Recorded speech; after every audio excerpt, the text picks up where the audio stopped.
Hey guys, welcome back to World of Tanks. My name is Bruce and today I want to present the new tier 11 American medium tank, the Hacker. Is this tank the best top tier medium tank or is it not? Let's find out in this video.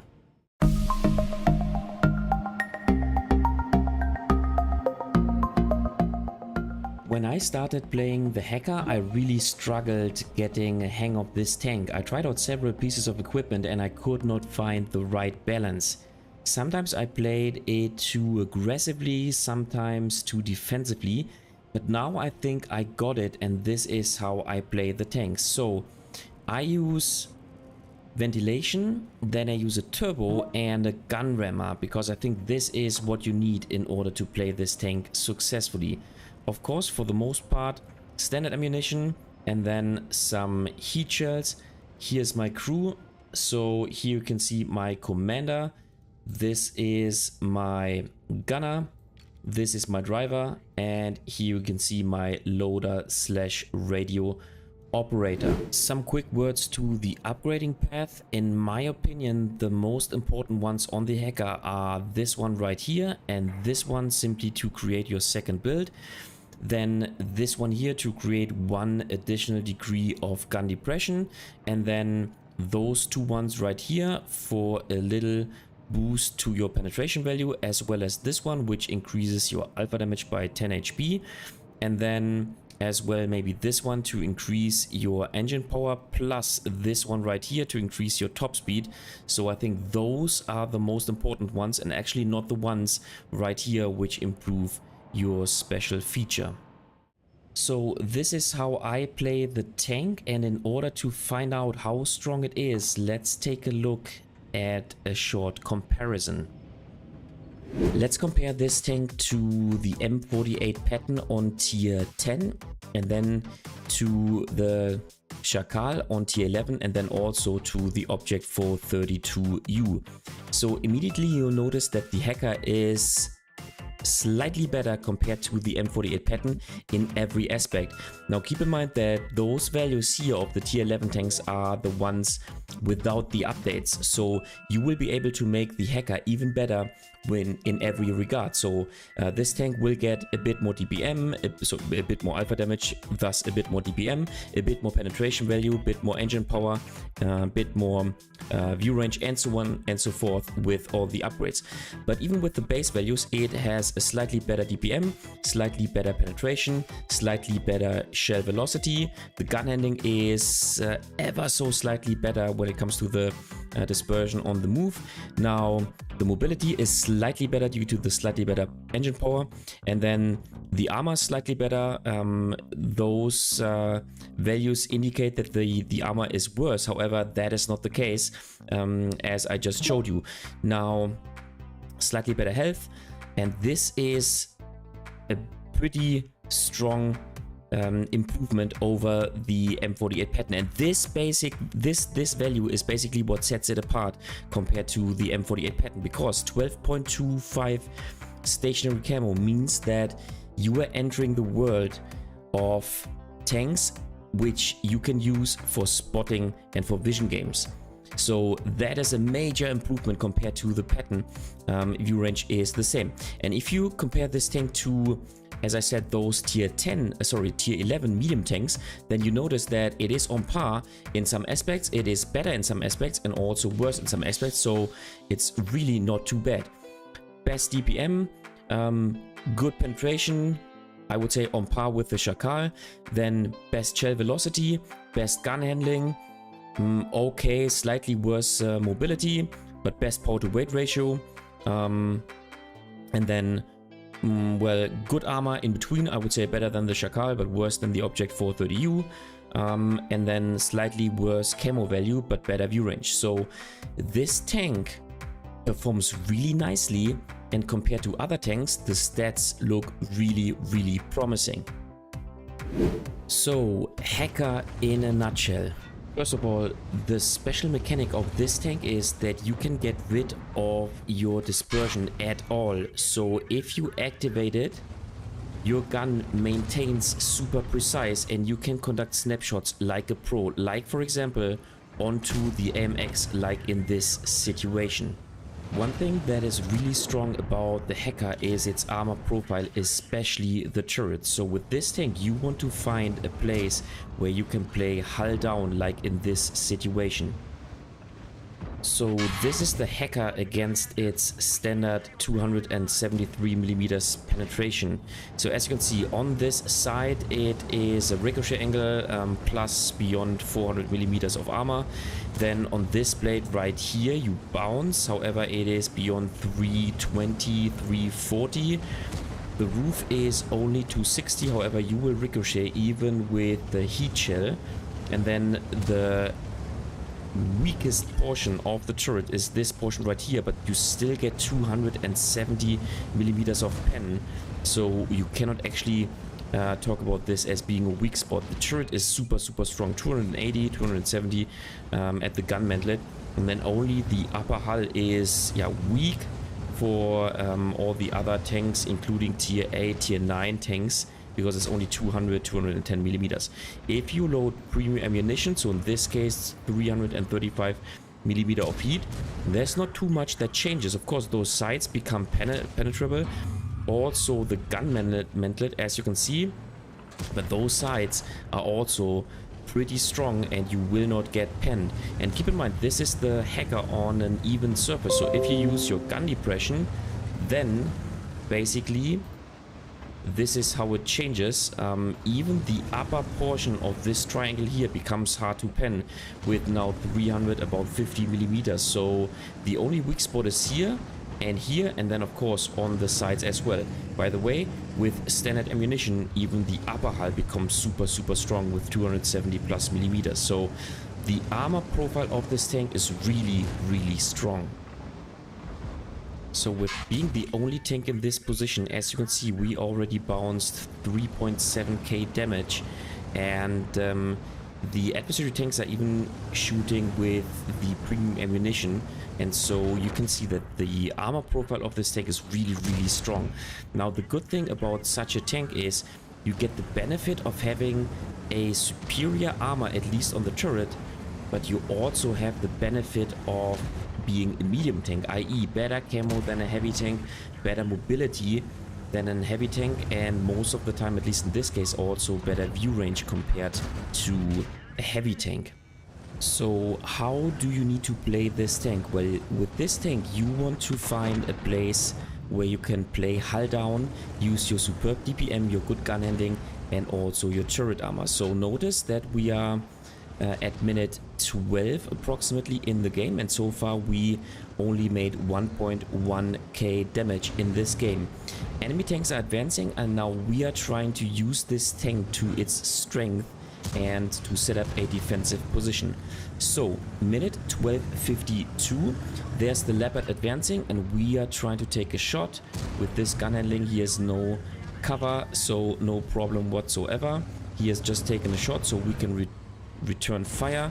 Next shell, and we get a shot by the Hacker, which is fine. Now we want to see that the Leopard 120 cannot advance. There's the IS-7, he bounces, we can take a shot into his lower hull, and we can really make this tank work with its phenomenal DPM and with its precise gun. So let's hide a little bit, and Leopard tries to run away. We can take him out. We take a shot by the IS-7, and let's fall back slightly, and let's see how it goes. So can we take, okay, there's the Hacker. We can take another shot, and yeah, we are taken out, but within only 1 minute we were able to boost our damage to 3.1k. Alright, first game in the Hacker. We are spawning on Nordscar, and let's first of all talk about how we want to play this tank. So as we have seen, we want to exploit its mobility, we want to exploit its hull down capabilities, i.e. the strong turret, and then we simply want to use this precise gun. This tank is super flexible, so of course we can start playing this tank as a sniper, and let's simply find a place in which we can use all those strength. Now, as the map is very new, and as honestly I do not have the full hang of it yet, I want to start the game being a bit more passively Plus, in addition to this, you know, I was experiencing with the hacker quite a lot, and I just recently figured out how to play this tank, and so my decision so far has to been to be a bit more passively at the beginning of the game. Alright, so this is a perfect location for us to play hull down. It is pretty defensively, so we'll see how it goes. First shot bounces, very unfortunate, on the T100 LT. And now the only problem that we have in this bush is we have to make sure that we do not get blind fired. But we ourselves can of course take one or another blind shot. I always fall back into cover because after I take a shot, here go, that's what I'm talking about. I want to not get spotted in the first place, and then thereafter, of course, I also do not want to risk being blind shotted by the adversary team or by the adversary tanks if I take shots into this bush on the other side of the map. Alright, let's go for another blind shot. We're spotted, so looks like there's a light tank in the middle, maybe the T100 LT. So yeah, it is imperative to always fall back instantaneously after you've taken a shot. Looks like this Stridswagen 103B player knows what he's doing, because he just took a shot onto us. And so another tip or another solution for this problem is that you only go so far into the bush so that you can spot and that you can use your hull down capability, i.e. your armor, so that you only have to peek out a little bit if an adversary tank is spotted. But okay, very passive gameplay. However, this tank really works in a hull down location, and this shot was so sweet. This shot only works if you have such a great gun handling. Now, when it comes to the special feature, I think it is not too useful. It is fine, don't get me wrong, but most of the time you do not need it because your gun handling is pretty nice anyway. Plus you have such a good aiming time that your gun actually feels aimed in all the time, especially if you do not move a lot. Let's go for some blind shots, and looks like we're not spotted right now, so maybe the T100 LT has fallen back, and I simply want to sit here and wait until the game develops. Our team is offensively or aggressively in the city, so in the 1 and 2 lane, but unfortunately we have lost the medium flank, the 9 and the 0 lane. So far on this map, my impression is that the team which pushes too aggressively too early rather loses the game, simply due to the lack of HP or the lack of tanks that you create with pushing too aggressively at the beginning. So I want to stay passively, and I want to sit in this position, because in this position I am pretty much not susceptible to any kind of fire. This was pretty unlucky. We hit the side of the French DD, not causing any damage. Okay, so let's simply stay here. 1, 2, 4, so we're on the losing side, but I do not want to risk too much, and yeah, let's see how it goes. Looks like our offensive and aggressive push has been stopped. Now I want to use the feature, but of course it does not basically do you anything if you are standing still. It only gets rid of the dispersion while being on the move, and so yeah, it's a good feature, but not too useful if you ask me. Can we take a shot onto this tank? Nice, yes we can, excellent. So 1.6k damage, maybe one or another blind shot, and yeah, so let's fall back here.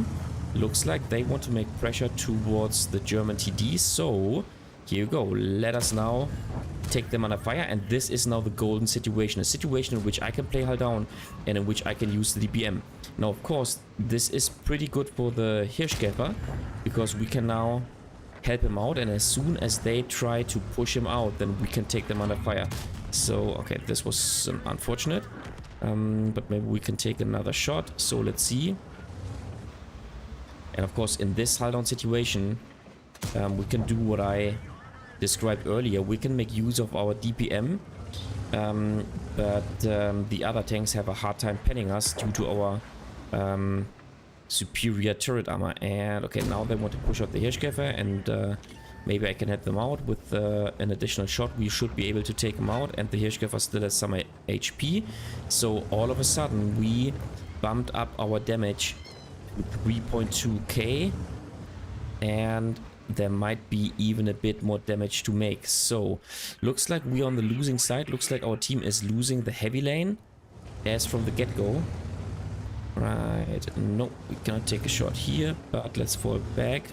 Oh yes, we can. Okay, so one shot onto the hacker. See here, bam. Okay, we pay this with 2 shots in return. Fortunately, we bounced the shot of the Stritzwagen. Let's see, now they push out, so we can take them out. They can take out the Hirschkäfer. Okay, so yeah, the game is on the losing side. Nonetheless, a pretty decent game, at least damage wise. 4k damage is fine. Maybe we had one or another blind shot, and now we simply want to make more damage. Here you go, we take a shot by the other Stritzwagen, and let's fall back here. Okay, and we are taken out. All right, 4.4k damage is a decent result in the end. Obviously we played too defensively on this map, but as I said, right now I'm still in the phase or in the process of getting used to this map, and I think 5.5k combined is a pretty decent result. Okay, second game. This time we spawn on mines, once again in a top tier scenario, but let's first of all take a look at the map and see what options we have. Spawning on mines in the north, this is how the game usually develops, and with the hacker you have multiple options. You can play on the 1 and 2 lane, maybe go to this position and then try to hold this push, or you can play in the middle and help your team to win the hill, which is in my opinion the most important thing. Now, as the hacker is not the fastest tank, the fastest medium tank in the game on tier 11, I would not go directly on top of the hill because you will take damage on your way. I rather go and play in this position in order to take tanks under fire which are proceeding to the hill, so to help my team to decrease the hit points of the adversary tanks pushing the hill, and thus enabling my team to successfully win the hill. So yeah, I want to support the tanks proceeding on top of the hill because I want to help my team to win the hill, but I do not want to risk losing my HP at the beginning of the game. This is why I go to this particular position. And I made a video about the strategy that you should follow when playing mines, which is linked right here. And basically, this gameplay, what I'm showing you right now, is the exact copy, but simply from the northern spawn. So feel free to check this video out. It will, in my opinion, really help you out to get a hang of playing mines. All right, nice. And this position is just made for the hacker and for its snapshot capabilities. So the only thing we want to do is we want to make sure that those tanks are not looking towards our direction, and then we can basically snapshot them out and yeah, make damage. Okay, it just moves forward. Very unfortunate. So looks like the 60 TP is now looking towards our direction. Here you go, nice, next shot, he only hits the tracks, excellent. And yeah, within only 1 minute of the game we already made 1.6k damage, simply due to this phenomenal DPM of this tank. Alright, so let us see. So KR1 is pushing aggressively to this position, which is actually good for us. So we can continue in this position right here. Now it looks like the 60 TP is looking towards our direction. Yep, I'm now spotted. So now I need to play a bit more defensively because I do not want to eat a shot from this tank. So bam, into his lower hull, excellent. As soon as he turns around this turret, of course we can exploit this and make damage. KR1 has been taken out on the 1 lane, which is not too good. However, we still have the M48 pattern in the position holding the flank, but we need to take a look at eye on this situation and into the nice. Look at this gun handling. Look at this gun handling. This tank is really nice. It has such a precise gun. It has a really nice turret armor, and yeah, it's a snapshot king. like other American, even better than other American medium tanks. Plus, it is at least with the turbo much more mobile. It feels much more agile than the M48 pattern.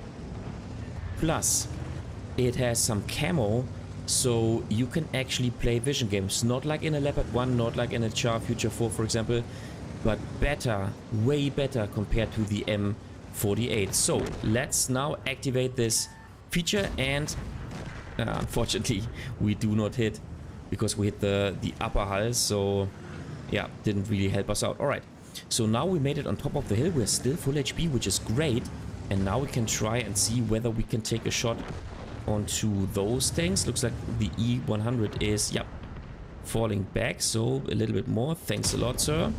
Another 400 damage, so 3.1k, already decent game. Once again, we are on the losing side. The Badger 25T is making pressure on the one lane, plus those tanks, the heavy tanks and the M48 pattern, have won the heavy playground. Let's take them out. Excellent, nice. And let's see whether we can still win this game. M48 pattern is falling back, good, because he cannot win the vision game against the Badger 25T.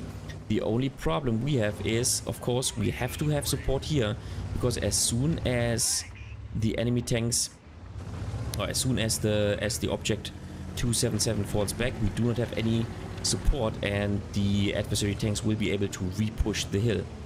So let's see, maybe we can spot in this position. The only thing is we need to watch out to not get proxy spotted, because then we will be susceptible to taking damage and go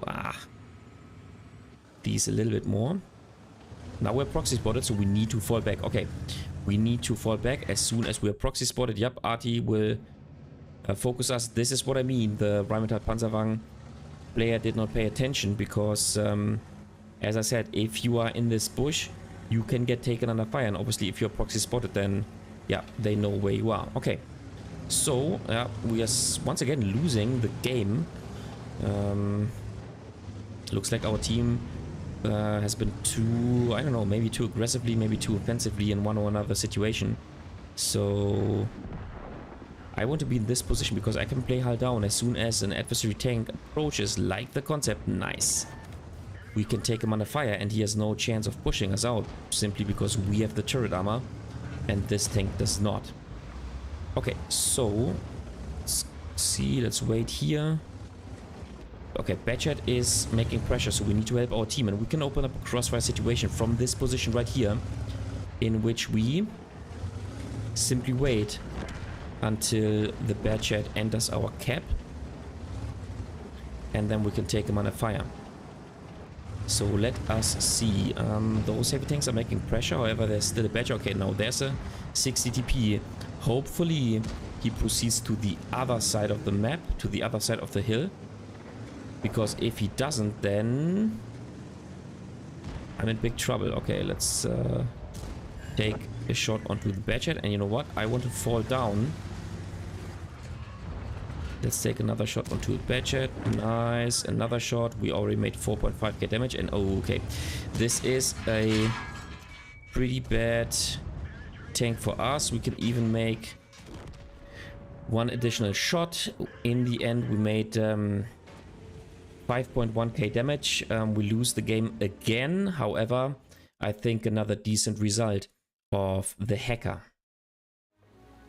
Alright, third and last game. This time we spawn on Secret Line. And let's first of all take a look at the map and see what options we have. Spawning on Secret Line in the south, this is how the game usually develops. And with the hacker you have multiple options. You can go and play on the open field aggressively here in this position. You can play more defensively here. You can go to this corridor and play here, try to hide the most part of your tank to win this corridor.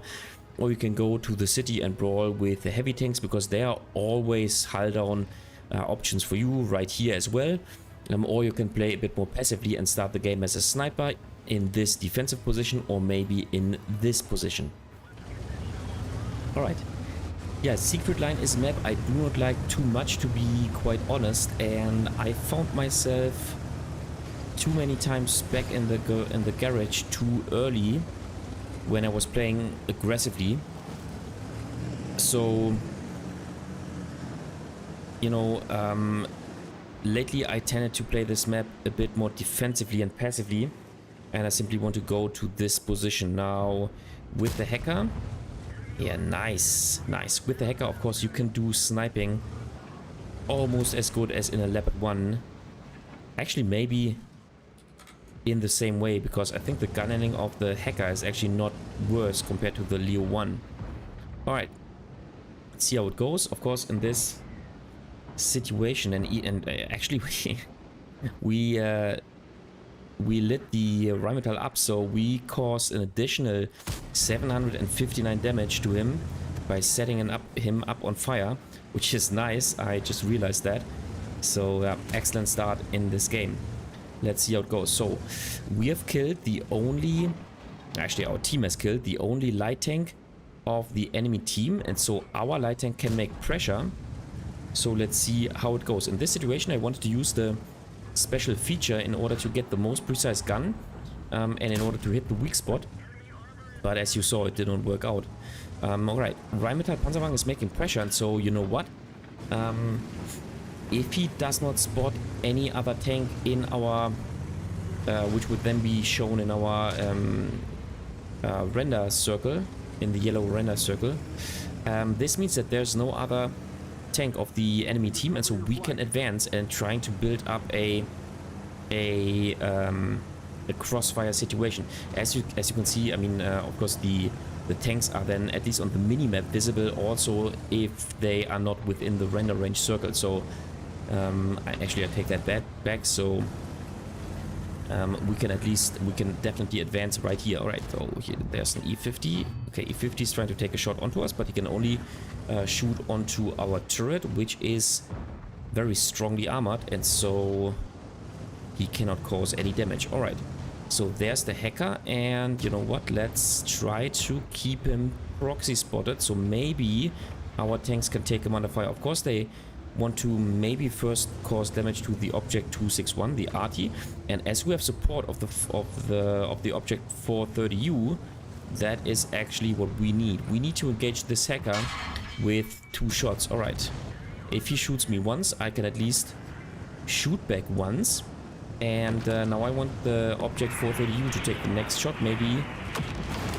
if he pushes out, then we can, yeah, the hacker has just taken a shot, so we can, okay, he's taken out, so you know what, let's shoot at the rear of the object 432U.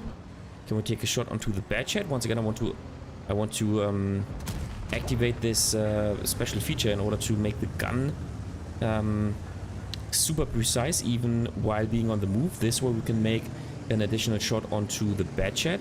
So let's see how it goes. Okay, obviously this game is on the winning side, clearly, and I take a shot. Oh, I take a shot and we bounce this shot. This is super unfortunate, but I take 861 damage by the Hirschkäfer.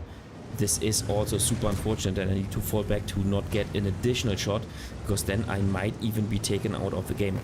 Alright, so let us see, what can we do? We want to make more damage, and we want to exploit the fact that we have map control, but I do not want to cross the open field. There's a knockdown tree in the end, in the rear. I'm spotted, so I'm reluctant to move out of cover right here. Maybe we can, okay, he's falling back, but you know what, we can use the time in order to cross the open field, because then we will not take a shot by the Hirschkäfer. Alright, here you go, nice. We can take a shot onto the T-125. He's now taken out, excellent. And you know what, now we need to push in aggressively because we want to make more damage. Game is on the winning side, so finally we can at least win a game. But alright, sometimes it's just not understandable how you can miss a shot if you have a green pen marker. Okay, but no worries. Let's continue our journey. Let's try to move in, and let's try to, let's try to make some more damage. So let's see how it goes. There should be all 4 remaining tanks in this position. There's the Hirschkäfer, but he falls back. Looks like this player is not actually is not a bad player. And let's see, yeah, here, nice. Now, here we can play a bit hull down. We bounce the shot of the Leopard 1, which is excellent. And another shot taken by us. Bam. And yeah, in this situation, this is how you can use the hacker, how you should use the hacker. Play hull down, use your DPM. We can track the Leopard 1, nice. And maybe one additional shot. Yep, nice. And now he takes us out. Okay, fine. But we make 5k damage and 5.5k combined, and I think once again a good example of how strong this tank actually is and how quickly you can build up damage with this insane DPM. Alright guys, that was it for today with the video about the hacker. What do you think about this tank? Do you like it? Do you think it is a better all-rounder compared to the M48 tier for tier? And what do you think about its special feature? Just leave a comment in the comment section down below. And as always, if you like the video, give it a thumbs up or hype the video. You can hype the video multiple times. It really helps out with the YouTube algorithm. If you find this video extremely helpful, then feel free to support me via super thanks. This way you can make a one-time donation. You just have to click this button underneath the video. If you adore this channel and you want to consistently support me, then consider subscribing to my channel or become a member once again with the click of a button underneath the video. Thanks a lot, and I see you next time in another World of Tanks video.